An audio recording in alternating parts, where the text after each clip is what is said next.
¿Qué pasa cuando la ciencia decide cruzar la línea? Durante el siglo XX, algunos de los experimentos más famosos de la psicología no se hicieron para curar a nadie. Se hicieron para responder una pregunta incómoda: ¿qué tan frágil es la mente humana? Lo que estás por escuchar no es ficción. Son 4 experimentos reales, documentados, con nombres y apellidos. 4 experimentos que hoy están prohibidos. Y el último de ellos, quizás el más inquietante de todos, ni siquiera se hizo con personas. La historia empieza en 1920, en la Universidad Johns Hopkins.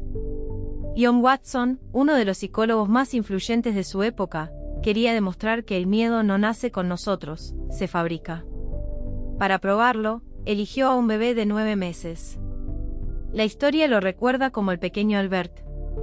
Watson le mostró una rata blanca de laboratorio. El bebé no tenía miedo, quería tocarla. Entonces, cada vez que Albert estiraba la mano hacia la rata, Watson golpeaba una barra de hierro detrás de su cabeza con un martillo. Un estruendo aterrador. Una y otra vez. Al poco tiempo, Albert lloraba con solo ver a la rata. Pero el daño fue más lejos, empezó a temerle a los conejos, a los perros, a los abrigos de piel, a cualquier cosa blanca y peluda. Watson había fabricado una fobia en un ser humano sano.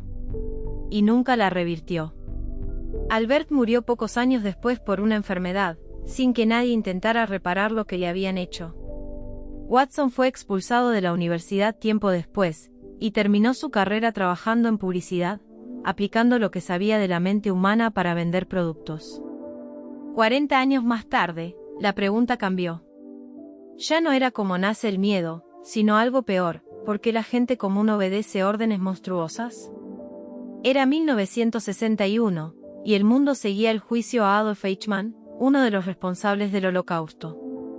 Su defensa fue simple: yo solo cumplía órdenes.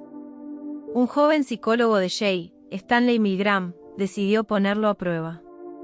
Reclutó personas comunes, maestros, vendedores, obreros. Les dijeron que participaban de un estudio sobre la memoria. Su tarea era aplicarle descargas eléctricas a otro participante cada vez que se equivocara en una respuesta.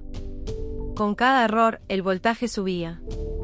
Lo que no sabían era que las descargas eran falsas, y que el hombre que gritaba de dolor en la otra habitación era un actor. Los gritos se escuchaban cada vez más desesperados. Muchos participantes dudaban, transpiraban, pedían parar. Y entonces un hombre de guardapolvo gris decía una sola frase: el experimento requiere que continúe. El 65% llegó hasta el final. 450 voltios. Una descarga potencialmente mortal, aplicada a un desconocido, solo porque una figura de autoridad lo pidió. Milgram lo resumió con una frase que todavía incomoda: la pregunta no es si serías capaz. Es quién te lo tendría que pedir. 10 años después, otro psicólogo quiso ir más lejos. No le interesaba la obediencia, sino el poder. ¿Qué pasa cuando a una persona común le das control absoluto sobre otra?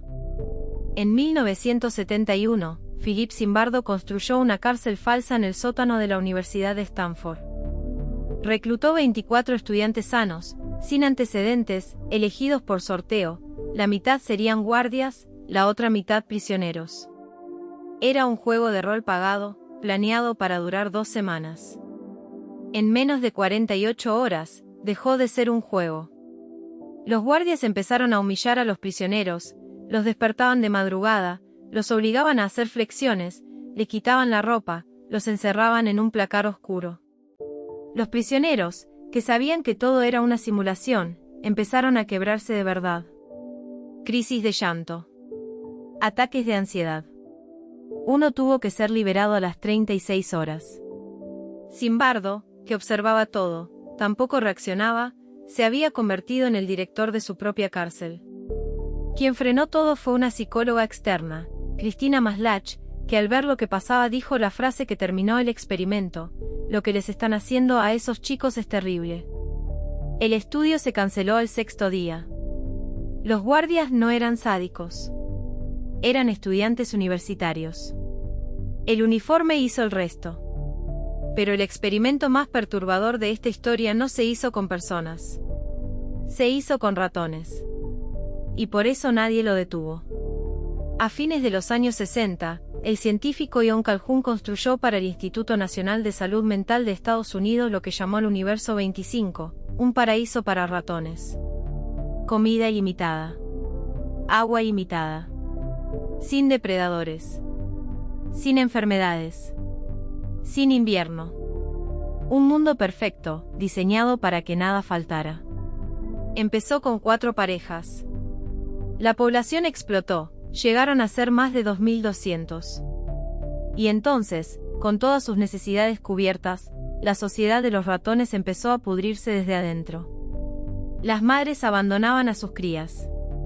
Los machos dejaron de competir y de aparearse. Apareció una casta que Calhoun llamó los hermosos, ratones que solo comían, dormían y se acicalaban, sin pelear, sin reproducirse, sin vivir. La violencia estalló sin motivo. Y después llegó algo peor que la violencia, la apatía total. La última cría nació, y ningún ratón volvió a nacer. El paraíso se extinguió en silencio, con comida de sobra. Calhoun lo llamó la muerte en 2 fases. Primero muere el espíritu. Después, el cuerpo. Y dejó una advertencia que todavía hoy se discute. No lo pensó como un estudio sobre ratones, sino como un espejo de las ciudades humanas.